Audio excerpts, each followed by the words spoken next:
Pour cette émission, on accueille tout de suite et sans plus attendre Alizée Gruz, chargée de la programmation et des actions culturelles à Chamonix.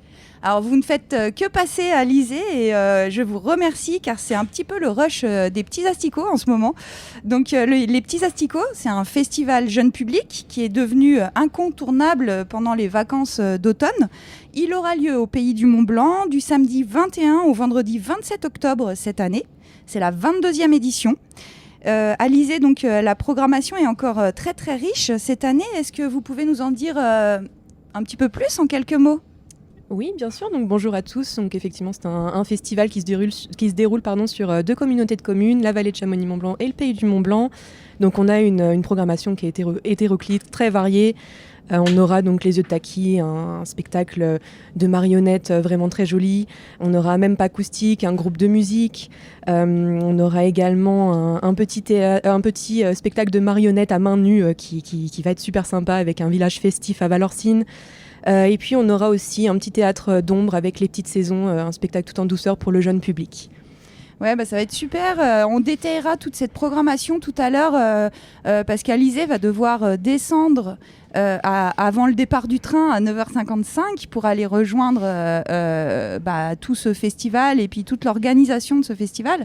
Donc nous, on détaillera tout ça tout à l'heure. Mais donc ce festival, vous nous avez dit qu'il était organisé par les communautés de communes de la vallée de Chamonix-Mont-Blanc et du Pays du Mont-Blanc. Donc comment ça se travaille, une programmation à co-créer entre 2 communautés de communes ? Alors c'est une bonne question. On travaille du coup en lien avec Cécile Legrand qui est programmatrice au Centre culturel de Sallanches. Elle coordonne toute la programmation sur le Pays du Mont-Blanc et pour ma part je coordonne du coup la programmation sur la vallée de Chamonix-Mont-Blanc.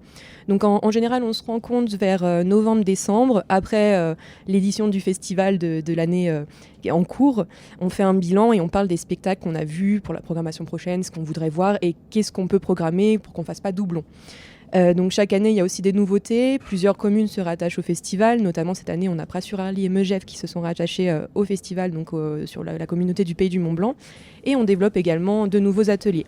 Donc on a toujours une petite ligne directrice. On propose quelque chose d'hétéroclite pour tous les âges. Et on met aussi vraiment une attention particulière à programmer pour le très jeune public, parce que c'est des choses qui n'existent pas beaucoup.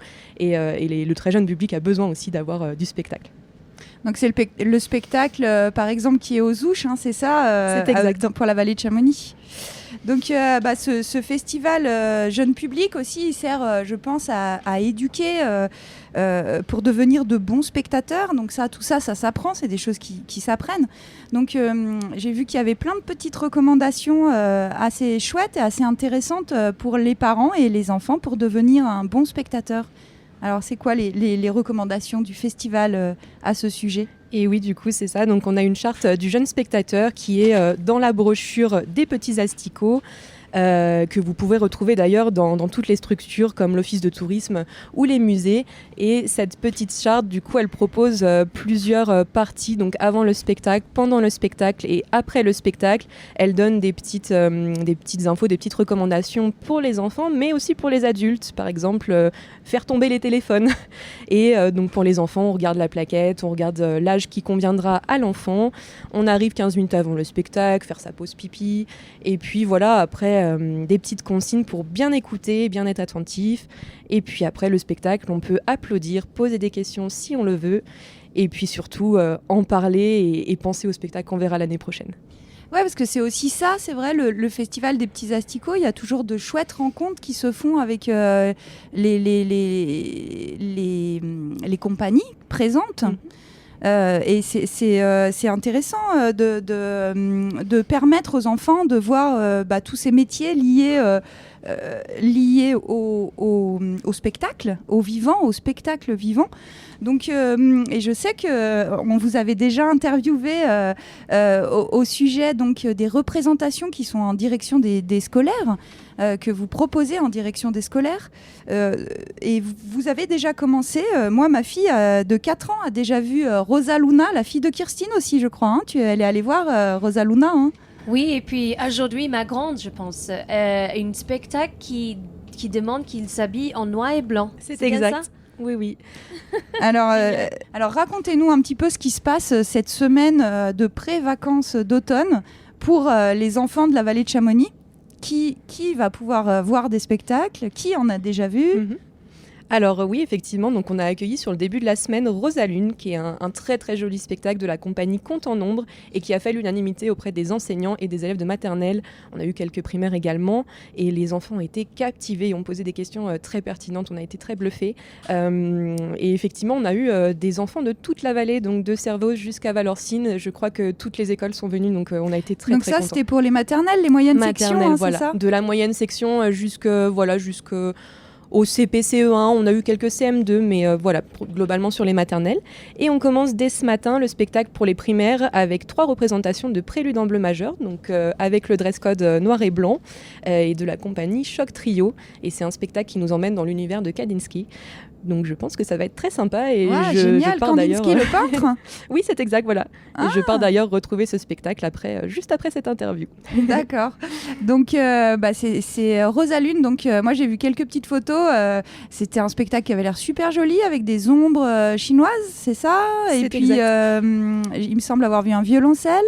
Oui, voilà, violoncelle, des percussions dont je ne me souviens plus le nom, honte à moi, mais également de la percussion corporelle. Donc ça donne vraiment un très joli mélange avec du conte également, et puis une jolie histoire qui découle d'un livre qui s'appelle Rosalune également. Donc voilà, vraiment une très jolie composition.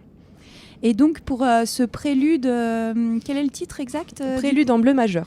Prélude en bleu majeur, donc autour de Kandinsky. Alors les enfants vont participer, c'est ça? Ou vu qu'il y a un dress code, qu'est-ce qui va se passer pour les enfants alors? Alors ça c'est une petite surprise, s'ils ont bien respecté le dress code, ils auront sûrement une petite surprise, mais voilà, en tout cas c'est tout dévoiler alors. C'est pour l'ambiance dans la salle, c'est pour être en lien avec Monsieur Maurice, le seul en scène du coup qui nous présentera ce spectacle. J'en sais pas plus, je ne l'ai pas encore vu, mais ça s'annonce très chouette aussi. Ok, donc c'est des spectacles qui sont différents de ce que vous avez proposé pour la programmation du festival. C'est des spectacles donc différents de la programmation du festival. C'est exact. C'est ça. Et donc pour cette programmation, alors nous on va rentrer dans les détails tout à l'heure avec Kirstine, on rentrera plus dans les détails de ce qui va se passer à partir du samedi 21 octobre. Oui.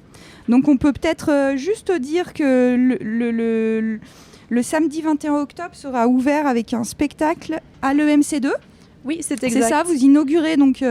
vous ouvrez le festival avec un spectacle qui s'appelle Les Yeux de Taki, qui aura lieu donc à EMC2 de Chamonix-Mont-Blanc à 18h30. Un spectacle de marionnettes qui a été nominé au Molière Jeune Public 2020. Tout à fait. À partir de 4 ans. Voilà. Et donc c'est... Alors, est-ce que vous pouvez nous dire, avant de redescendre et puis de rejoindre les représentations scolaires et préludes en bleu majeur, est-ce que vous pouvez nous dire s'il reste des places pour les différents spectacles et pour quel spectacle c'est trop tard?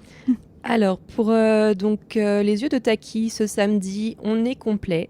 Voilà, donc c'est un spectacle qui va bien marcher. On est aussi sur des jauges un petit peu plus réduites sur les spectacles jeunes publics. De même pour Même pas acoustique, du coup, le groupe de musique à Servoz, on est complet. On a toujours de la place sur Hands Up, du coup, de la compagnie Lejo, qui se passe du coup le mardi 24 octobre à 11h et 14h à Valorcine. Et on vous invite aussi à venir faire la fête avec nous parce qu'on aura plein d'animations. C'est super sympa d'ailleurs, juste je me permets, mais c'est vrai qu'à Valorcine, les spectacles qui sont organisés à Valorcine, il y a souvent ce village aussi, des jeux pour enfants. Alors je sais pas quelle forme ça va prendre cette année, mais en général, la cour de l'école est animée avec des jeux pour enfants, des jeux en bois, une petite buvette. C'est ça. Et c'est vraiment un chouette moment. Donc, alors moi, ce que je vous conseille, et c'est ce que je vais d'ailleurs faire, c'est de prendre le Mont Blanc Express, de monter jusqu'à Valorcine. Ah non, c'est pas possible, il y a les travaux. Eh bien non, effectivement. Mais ils ont mis des bus en remplacement. Eh oui. Le bus, c'est le même créneau horaire que le train. Et c'est un très grand bus d'ailleurs qui marche avec le gaz naturel. Tu verras, il y a des fleurs dessus. Alors, je prendrai le bus. Oui, c'est vrai que j'avais oublié cette phase de travaux sur le haut de la ligne. Pourtant, je devrais le savoir puisque notre émission ira jusqu'à Saint-Gervais aujourd'hui et ne monte pas à Valorcine. Mais donc voilà, on prendra le bus. Moi, je prendrai le bus et puis je pique-nique à Valorcine. C'est toujours hyper sympa de pique-niquer dans la cour, de pouvoir profiter de tout ce qui est proposé, quoi. Et on aura effectivement la buvette qui proposera aussi un petit peu de nourriture salée et sucrée et puis des boissons. Ok, donc je prends même pas de pique-nique, alors je peux manger là-haut. On reçoit du coup le PDA qui nous fait le plaisir d'animer cette buvette. D'accord, le PDA c'est alors, c'est une association pour les jeunes qui propose du coup de faire un petit peu travailler les jeunes de 15-16 ans, voilà, les ados qui sont un petit peu en difficulté certaines fois et puis qui leur ouvrent un petit peu au monde du travail. Donc notamment, ils nous aident sur la distribution des brochures certaines fois et puis là, ils nous aident sur la vente du coup de la buvette. Ok, voilà. Formidable. Et donc, pour conclure effectivement sur nos spectacles, on a aussi encore de la place sur les petites saisons, sur la séance de 11h, la séance de 9h30 étant déjà complète. D'accord, donc les petites saisons, c'est le spectacle qui a lieu aux Ouches. C'est bien ça. Et qui est destiné au très jeune public, puisqu'on peut venir avec son bébé dès 3 mois. Oui, c'est ça, voilà, donc dès 3 mois jusqu'à 3 ans. Et puis c'est toujours sympa, en fait, ça va être avec de la musique, des ondes, donc je pense que les enfants, même tout petits, vont adorer le spectacle.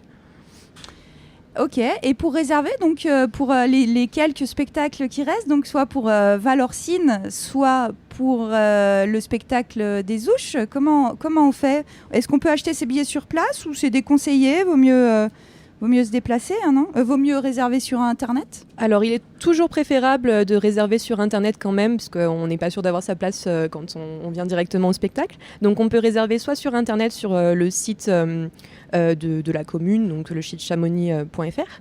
Et sinon, on peut passer directement au service culturel. Donc, nous, on se situe en haut de l'office de tourisme, au 2e étage. Donc, on peut venir réserver au niveau directement de l'office de tourisme. Et sinon, on peut le faire par téléphone également. Ok, merci beaucoup Alizée d'avoir Merci. D'être montée à bord du Mont Blanc Express pour nous expliquer tout ce festival Les Petits Asticots.